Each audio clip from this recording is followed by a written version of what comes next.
TV next Marathi पाहणाऱ्या सर्व प्रेक्षकांचं पुन्हा एकदा स्वागत. आणि आपण पाहत आहात विजयी भव हा विशेष कार्यक्रम.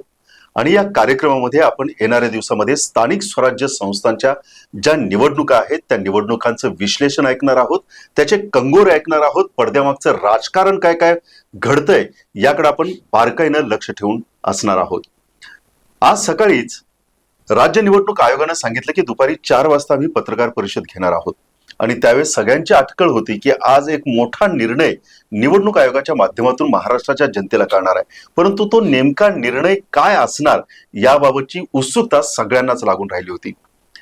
4 वाजता पत्रकार परिषद झाली आणि पत्रकार परिषद संपल्यानंतर निवडणूक आयोगाच्या निर्देशाप्रमाणे गेल्या काही महिन्यांपासून वर्षांपासून रखडलेल्या ज्या स्थानिक स्वराज्य संस्थांच्या निवडणुका आहेत त्यामध्ये सुद्धा नगरपालिका आणि नगर परिषदा यांच्या निवडणुकीचं बिगुल आता वाजलेलं आहे.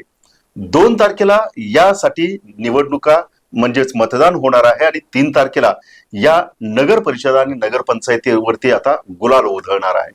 तर हे सगळं नेमकं काय आहे आणि त्याचबरोबर आज आपण विजय भव या कार्यक्रमामध्ये आपल्या पश्चिम महाराष्ट्र आणि विशेषतः कोल्हापूरमध्ये कोणकोणत्या नगरपंचायतीचा नगर परिषदेचा त्याच्यामध्ये समावेश आहे याकडेही लक्ष ठेवून आहोत. आणि त्याच्याही पलीकडे आणखी एक महत्वाची गोष्ट, एका कार्यक्रमाच्या निमित्तानं ज्येष्ठ नेते शरद पवार आणि त्याच पद्धतीनं मुख्यमंत्री देवेंद्र फडणवीस, दोन्ही उपमुख्यमंत्री, आपण असं म्हणू की संपूर्ण मंत्रिमंडळ कोल्हापूरमध्ये आहे. आजच निवडणुका जाहीर झालेल्या आहेत आणि हे दिग्गज मातब्बर नेते राजकारणातील धुरंधर कोल्हापूरमध्ये तळ ठोकून असणार आहेत. त्याच्यामुळे काही समीकरणं राज्याच्या या पार्श्वभूमीमध्ये काही घडणार आहेत का हे सुद्धा जाणून घेणार आहोत. आणि आज आपल्या विजयी भव या सेगमेंटमध्ये आपल्या सोबत आहे टीव्ही नेक्स्ट मराठीचे कार्यकारी संपादक एकनाथ पाटील सर. एकनाथ सर नमस्कार. अपेक्षेप्रमाणे आज नगर परिषदा आणि नगरपालिकेचा आता बिगुल वाजलेला आहे. आजचं पत्रकार परिषदेकडे आपण सकाळपासून लक्ष ठेवून होतो की काय नेमकं घडणार आहे. आजच्या पत्रकार परिषदेमध्ये कुठल्या गोष्टी तुम्हाला प्रकर्षाने जाणवल्या की या गोष्टी अधोरेखित करण्यासारख्या आहेत? नक्कीच प्रदीर्घ प्रतीक्षेनंतर आज निवडणूक आयोगानं नगरपालिका आणि नगरपंचायतीचा कार्यक्रम जाहीर केला. आणि यामध्ये आपण प्रामुख्यानं पाहिलं तर कोल्हापूरमध्ये 10 नगरपालिका आणि 3 नगरपंचायतींचा समावेश आहे. गेली अनेक वर्षे ह्या निवडणुका लागण्यासाठी खूप राजकीय स्तरावर असेल, लोकभावनेतून असो, या निवडणुका लागाव्यात अशा पद्धतीची मागणी होत होती. परंतु त्या ऐन प्रकारे रखडल्या जात होत्या आणि आता एकदा त्या निवडणुकीचा कार्यक्रम या निमित्तानं लागलेला आहे. गेली अनेक वर्ष जे लोकप्रतिनिधी राजकीय लोक आहेत, जे इच्छुक उमेदवार आज या गोष्टींची तयारी करत आहेत, त्यांच्यामध्ये उत्साहाचं वातावरण दिसते की एकदाच्या या निवडणुका लागलेल्या आहेत. आपण कोल्हापूरच्या दृष्टिकोनातून पाहिलं तर कोल्हापूरमध्ये महानगरपालिका 2 आहेत. एक कोल्हापूर महानगरपालिका आणि इचलकरंजी महानगरपालिका. आणि त्याच्यामध्ये 10 नगरपालिका आणि 3 नगरपंचायती आहेत. आता ह्या 10 नगरपालिका आणि 3 नगरपंचायतीमध्ये जर पाहायला गेलं तर खूप अटीतटीची लढत या निमित्तानं लोकांना पाहायला मिळणार आहे. नगरपंचायतीमध्ये चंदगड, हातकणंगले आणि आजरा या 3 नगरपंचायतीचा समावेश आहे. आणि नगरपालिकेमध्ये कागल, जे आज राजकीय दृष्ट्या ते विद्यापीठ म्हणून पाहिलं जातं, तर त्या ठिकाणी मुश्रीफ आणि घाटगे यांची मोठ्या प्रमाणात चुरस आपल्याला पाहायला मिळणार आहे. त्यानंतर कुरुंदवाड आहे, गडहिंग्लज आहे, जयसिंगपूर आहे, पन्हाळा, मुरगुड, मलकापूर, वडगाव, शिरोळ आणि खोपरी ह्या नगरपालिकांचा याच्यामध्ये समावेश येतोय सध्या. आता सर, या सगळ्या गोष्टींसाठी तर निवडणुका होणारच आहेत, परंतु कुठलीही निवडणूक ज्या दिवशी डिक्लेअर होते त्या दिवशी निवडणुकीची तयारी सुरू होत नाही. तर निवडणुका लागणार म्हणजे त्या दिवसाच्या अगोदरपासूनच जवळपास 1 वर्षभर 6 महिने याच्या आराखडे बांधायला सुरुवात होत आहेत. आता आपण राज्य पातळीवरून मग हळूहळू खालच्या स्तरावरती येऊ. मी मगाशी सुरुवातीला माझ्या इंट्रोमध्ये सांगितलं त्या पद्धतीने की अनेक दिग्गज नेते कोल्हापूरमध्ये दाखल होत आहेत. त्यात तर ज्येष्ठ नेते शरद पवार हे तर आज दुपारपासूनच कोल्हापूरमध्ये तळ ठोकून आहेत. आज निवडणुका ह्या जाहीर होणं, हे सगळे नेते एकत्रित असणं आणि त्याचबरोबर गेल्या काही दिवसातलं, काही महिन्यातलं महाराष्ट्राचं राजकारण ज्या पद्धतीनं वळण घेते, कूस बदलते, काही वेगळे संकेत उद्याच्या दिवसामध्ये काही दडलेले आहेत ते जाणवतं का? नक्कीच ह्याच्यामध्ये पाहायला गेलं तर नगरपालिका आणि नगरपंचायती निवडणुकीचा कार्यक्रम 2022 मध्ये जाहीर झाला होता. आणि त्या दरम्यान राज्य सरकारनं अशी विनंती केली की ओबीसी आरक्षणाचा मुद्दा पुढे घेऊन बरोबर. या निवडणुका पुढे ढकलाव्यात आणि त्यानुसार सुप्रीम कोर्टाने या निवडणुकींना स्थगिती दिल्यामुळे ह्या निवडणूक कार्यकाल जो आहे तो पुढे गेला. आता यामध्ये आपल्या महाराष्ट्राच्या राजकारणामध्ये तुम्ही पाहिलं तर कुठलीही निवडणूक असेल तर तिचा शुभारंभ कोल्हापुरातूनच होतो. बरोबर. नेमकं आज या निवडणुकीच्या संदर्भातली पत्रकार परिषद जाहीर होणं आणि उद्या 5 नोव्हेंबर रोजी कोल्हापूरमध्ये एका मोठ्या कार्यक्रमासाठी मुख्यमंत्र्यांपासून अगदी महाराष्ट्राचं संपूर्ण मंत्रिमंडळ या ठिकाणी दाखल होते. त्याचबरोबर याच पार्श्वभूमीवर आज राष्ट्रवादीचे सर्वेसर्वा शरद पवार हे देखील या ठिकाणी कोल्हापूरमध्ये दुपारपासून तळ ठोकून आहेत. त्यांचे जे सर्व नेते कार्यकर्ते आहेत ते त्यांना भेटत आहेत. महाविकास आघाडीचे महायुतीचे सुद्धा जे नेते मंडळी आहेत ते सुद्धा आपल्या नेत्यांच्या तयारीचे जय्यत तयारी करत आहेत आणि एकंदरीत या सगळ्या घडामोडींच्या बैठका ह्या कोल्हापुरात उद्या होण्याची शक्यता आहे की महाराष्ट्राच्या राजकारणामध्ये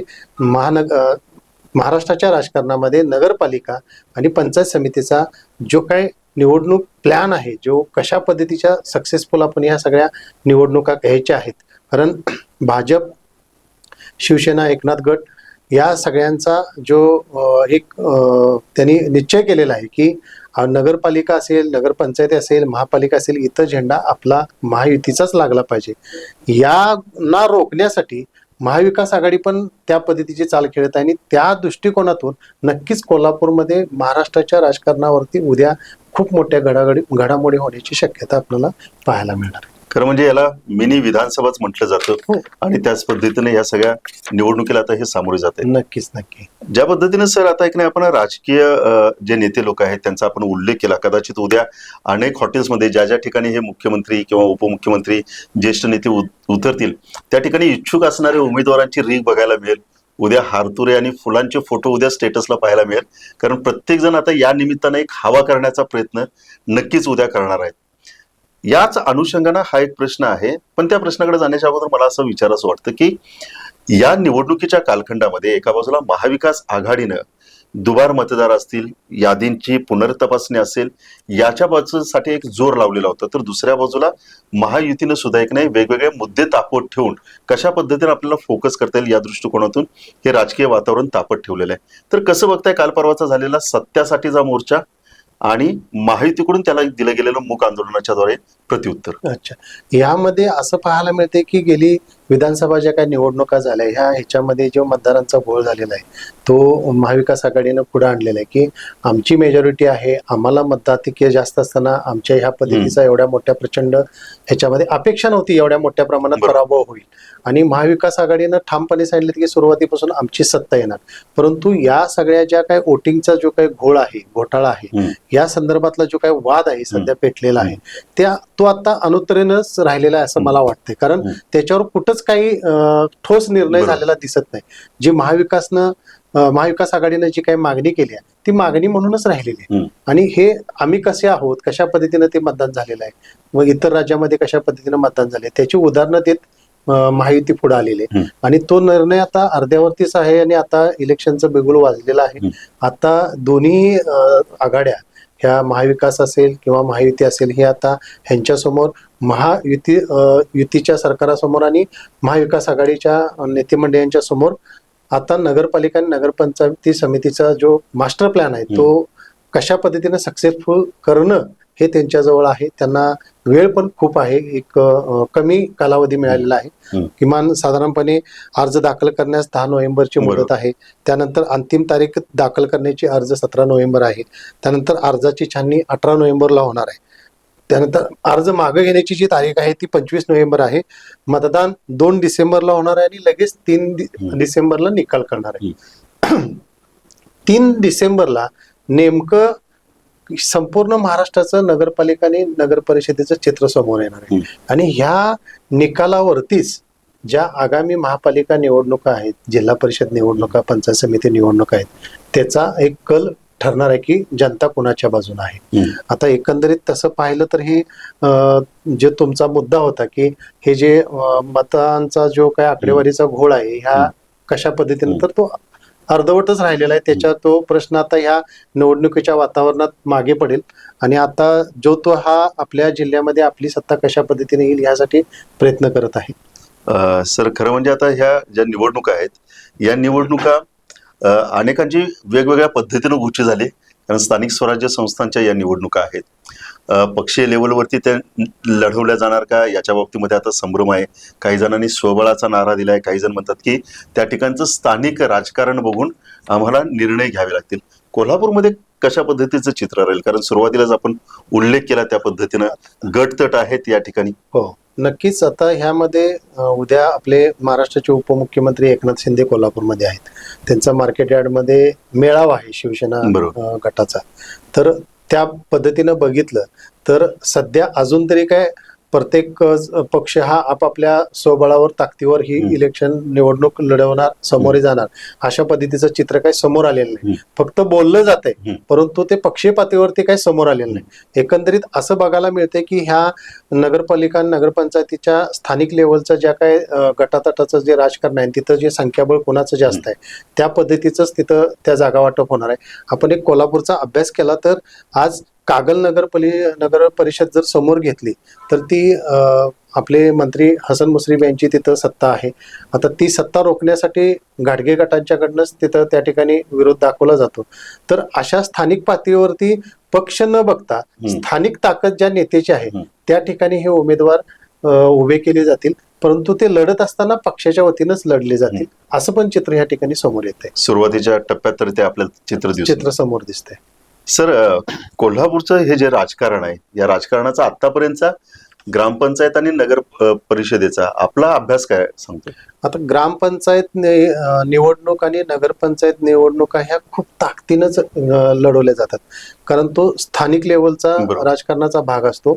नगर परिषद आणि नगरपंचायत असेल आणि ग्रामपंचायत असेल तर तिथं अटीतटीचं चुरशीचं राजकारण चालतं, अगदी हाणामारीपर्यंत ह्या सगळ्या गोष्टी जातात.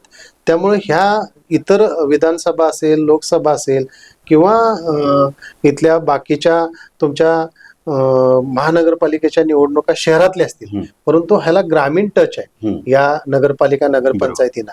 त्यामुळं तिथं चुरशीच्याच निवडणुका ह्या तुम्हाला सामोरे गेलेल्या दिसणार आहेत. आणि नक्कीच कोल्हापूरच्या नगरपालिका नगर पंचायतीच्या राजकारणामध्ये एक काहीतरी वेगळं बदल या ठिकाणी झालेला दिसून येणार आहे.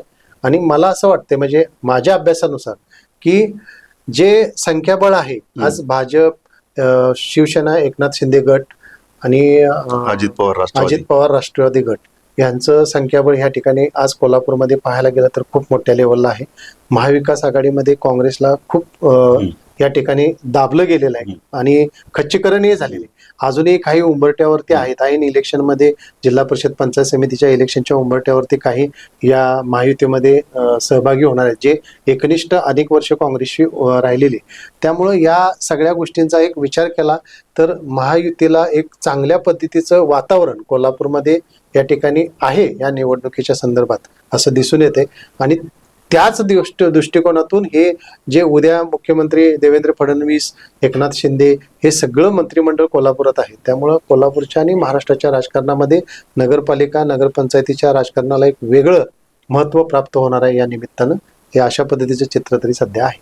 सर, विजय भाऊ या कार्यक्रमात तर आपण जसजशा या निवडणुकीचे रंगत वाढत जाईल, ऐन थंडीमध्ये वातावरण तापत जाईल, त्याच्यावरती आपण विश्लेषण करणार आहोत. परंतु आज ही पत्रकार परिषद झाल्यानंतर कोल्हापूरच्या आपण राजकारणाचा सर्वसाधारण विचार करीत आहोत, त्याच्याकडे एक प्रकाशझोत टाकण्याचा प्रयत्न करतोय.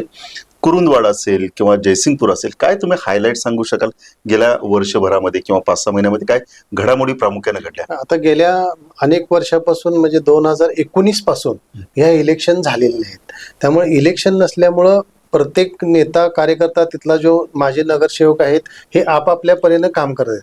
आता 2019 आणि 2025 हा जर कार्यकाळ बघितला तर जवळजवळ 6 ते 7 वर्षाचा डिफरन्स आहे.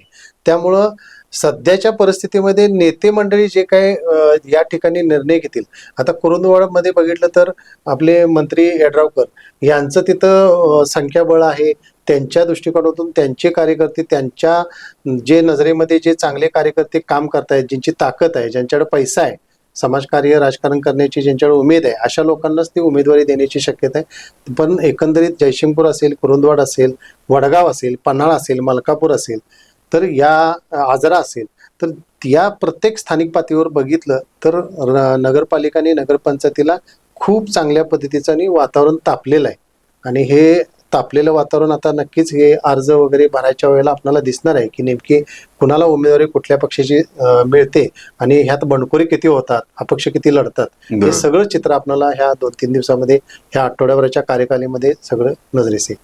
सर, एक शेवटचा प्रश्न मला विचारायचा आणि तो म्हणजे की या निवडणुका म्हणजे याला आपण सारीपाट म्हणतो की राजकारणाचा हा सारीपाट आहे. या सारीपाटावरती एक नाही एक मोहरे समोर ठेवले जातील.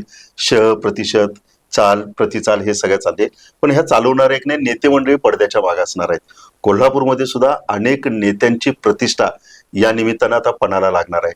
कारण या निवडणुकांमध्ये जी व्यक्ती जितके सभासद संख्या जास्त आणेल त्यांच्यासाठी मंत्री मंडळामध्ये असणारं दार थोडंसं किलकिल होणार आहे. जितक्या प्रमाणात जास्त तुम्ही सभासद आणाल त्या पद्धतीने एक मोठं गिफ्ट सुद्धा सरकारकडून मिळू शकेल जर सत्ता आली तर त्या पद्धतीनं.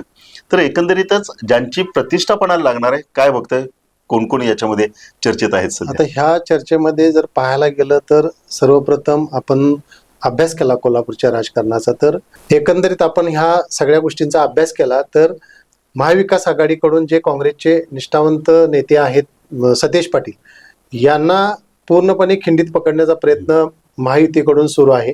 पण त्यांची प्रतिष्ठा ह्या ठिकाणी पणाला लागली आहे की मला ह्या नगरपालिका नगरपंचायतीमध्ये चांगल्या पद्धतीचे उमेदवार निवडून आणायचे आणि काँग्रेसला पुन्हा एकदा बळ या निमित्तानं द्यायचं आहे. आता तसा बघायला गेलं तर कुरुंदवाड, जयसिंगपूर ह्या परिसरामध्ये बघितलं तर या ठिकाणी स्वाभिमानी पक्ष आहे, जिथं राजू शेट्टी आहेत. राजू शेट्टी विरुद्ध तिथं धैर्यशील माने आहेत, पेडरावकर आहेत. तर या लोकांची पण प्रतिष्ठा या ठिकाणी पणाला लागणार आहे. कागलमध्ये पाहायला गेलं तर हसन मुश्रीफ साहेब आहेत.